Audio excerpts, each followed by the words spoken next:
figured I'll hop on here and give y'all a quick lesson on man of God.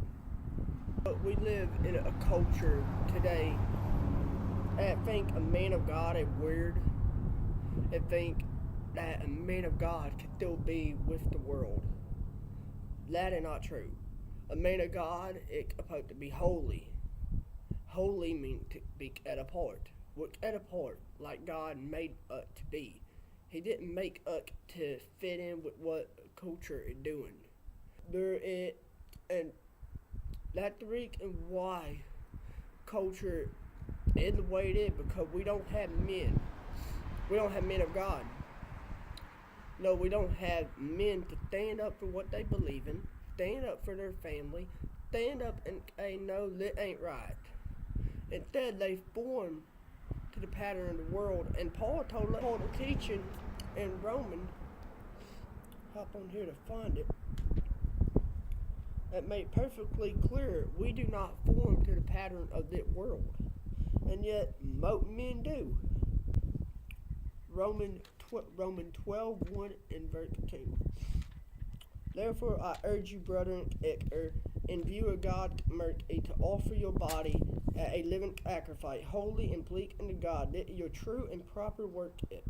Do not conform to the pattern of this world, but be transformed by the renewing of your mind. Then you will be able to reck and approve what God's will is, His good, pleasing, and perfect will.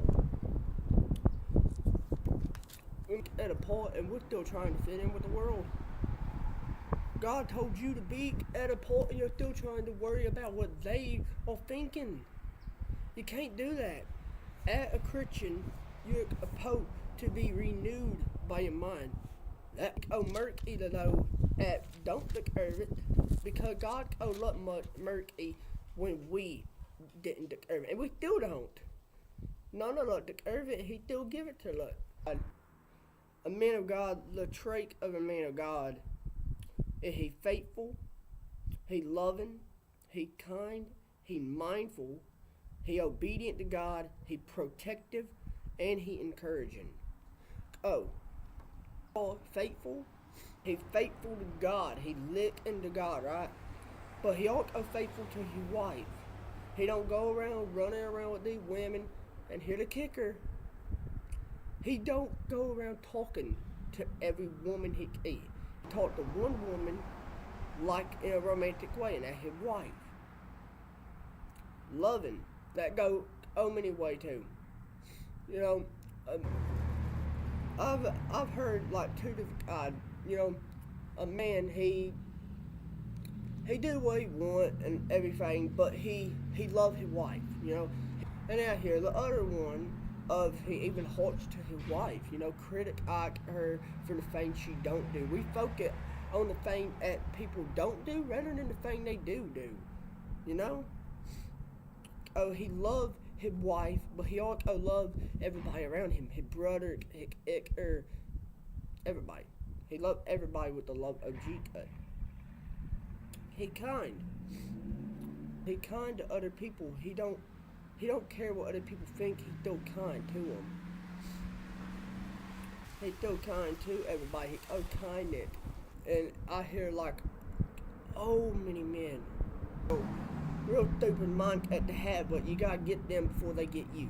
Or if they hurt you, you gotta go and hurt them. Work to prove a point. And otherwise you don't, you're not a man. And then he mindful. Mindful, that means that he think. The word I like to use a lot is prudent. He a prudent man, you know. He think about his action. He don't just think of how it going to hurt him or affect him. He think about how it going to hurt or affect someone else before he talk to. You know, I hear how many people you at. I wasn't thinking when I believe it literally impossible to say anything without thinking. He obedient to God. Now here the big one, y'all. We have formed a culture that, let's be obedient to God. If one, he blessed me first, and two, only if it's something I want to do. You know, 9 times out of 10, God will tell you to go do something that you don't want to do. Just like me making these videos right now and starting my ministry and stuff. I didn't want to. And you know, I'm still skeptical about it. But God has called me to do it, and I'm being obedient to Him by doing it. We had to be obedient to God even when we don't want to. And when you let your will be done, not my own. That's literally what you're saying. You're saying, God, I'm going to be obedient to you. I'm going to listen to you even though I don't want to. Protective. Here is one that get misunderstood a lot of time. Protective mean and he protected household. He don't let culture influence on what he teach in his house.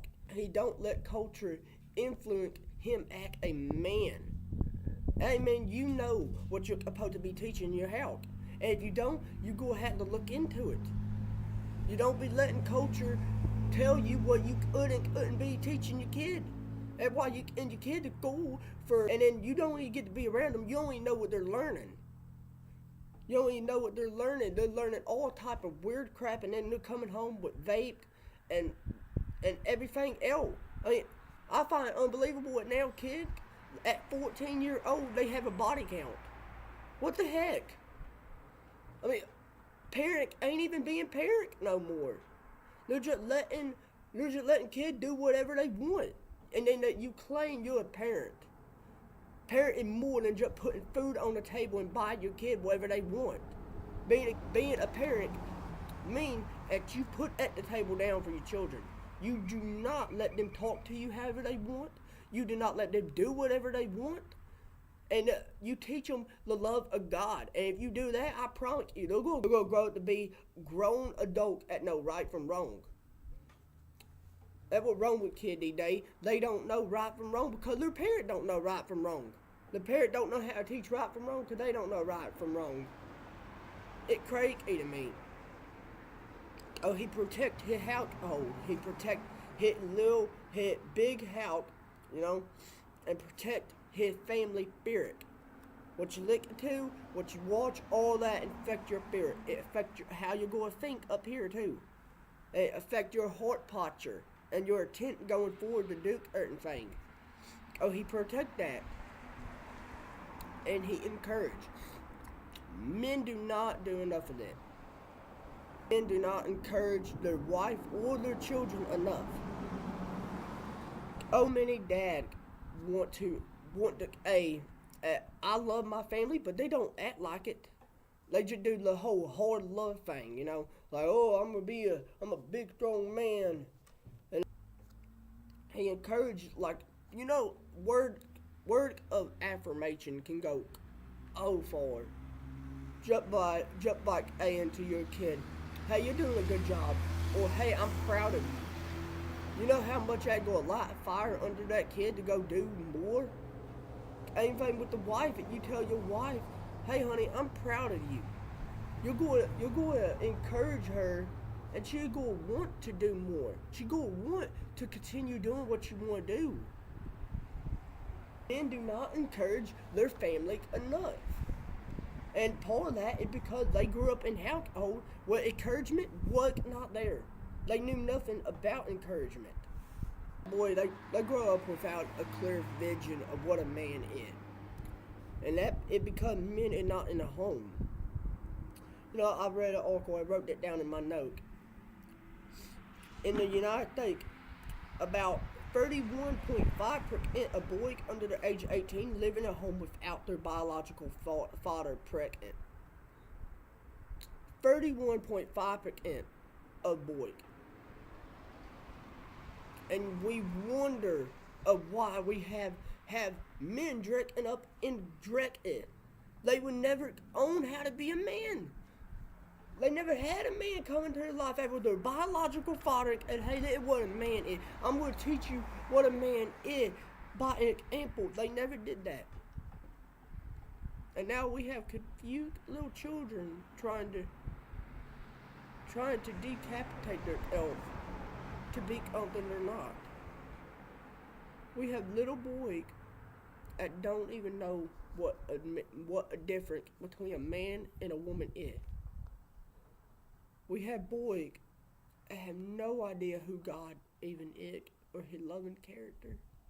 We have no idea.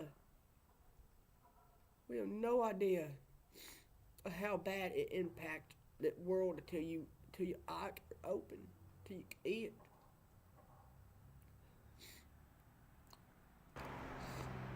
And the U.S. Department of Health and Human Services, like child abuse is more likely to occur in single-parent homes than intact families.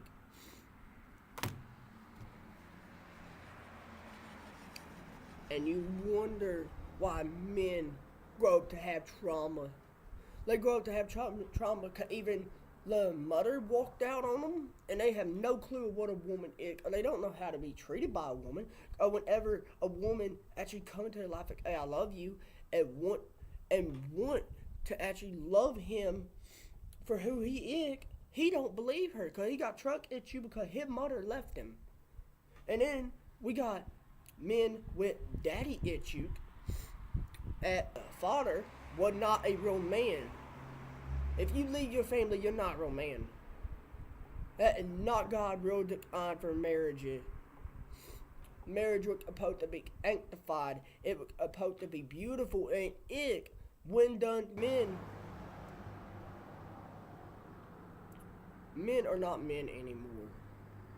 You know, I hate to sound like an old man here, but back in my day,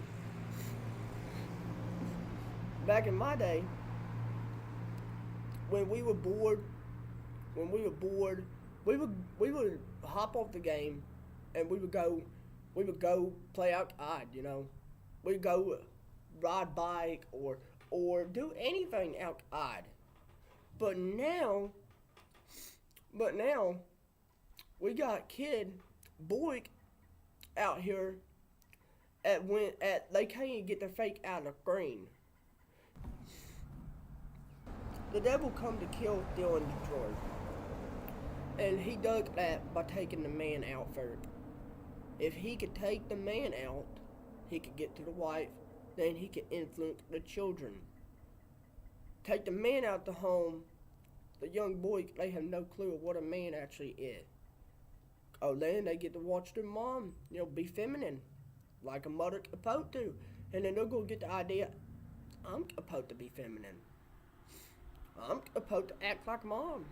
Or then they get the whole mental illness of feeling like they gotta be loved by their own gender. And then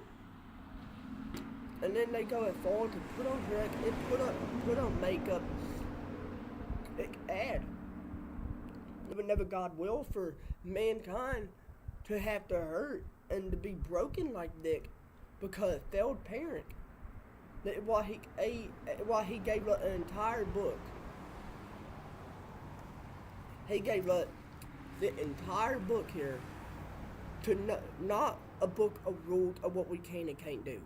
He gave that for our good. He told in that book, in life, that is how you live your life. You can follow the way, and you can follow the way of God. Become a man of God, and He asking you to be. Why are you running from Him? Be the man of God that God had placed you to be. We were never meant to live without Him, and we certainly were not made here just out of a coincidence or whatever you want to call it. God got a purpose for each and every person on that planet. But yeah, I pray that you all get a blessing at it and learn something from it. I hope y'all wake up and without a man of God, that world falls. Without men of God, that world is hell on earth. Without men of God, that world is burning because we don't have enough men. That world is burning because men have took a step back and let the women take control. God loves women so much. We're equal in the eyes of God. But here's the thing, God never told us we were equal in power. They're a rogue meant for wife, and they're a rogue meant for husband. Husband are meant to lead. Women are not meant to lead. The men are meant to lead, but here's the thing: only men of God are meant to lead. Because men of God, they know how to love their wife with all their heart. They know how to follow God with all their heart. And they know how to lead their wife and their children up in the way of the Lord. That's why God made men to lead. But He only made the men of God to lead.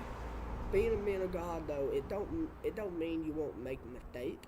You'll make a million of mistakes, but God is faithful, and He'll forgive you. At times, men stop being passive. At times, it's stop in your home letting your wife tell the children what to do, or you could just let them do nothing, or go and do your own thing. God have called you. He have called you to stand up, to lead your family, not bulk your family. Two different things right there. You could bulk your family and have them rebel against you and not like you, or you can lead your family in love, in integrity, in holy union. I hope y'all got blessed and I did. I know I did. That's something that I'm striving to be every day, a man of God, for myself, and because I know that what God has called me. God called us all to be men and women of God. The thing is, you gotta accept the call. Stop declining. I love y'all.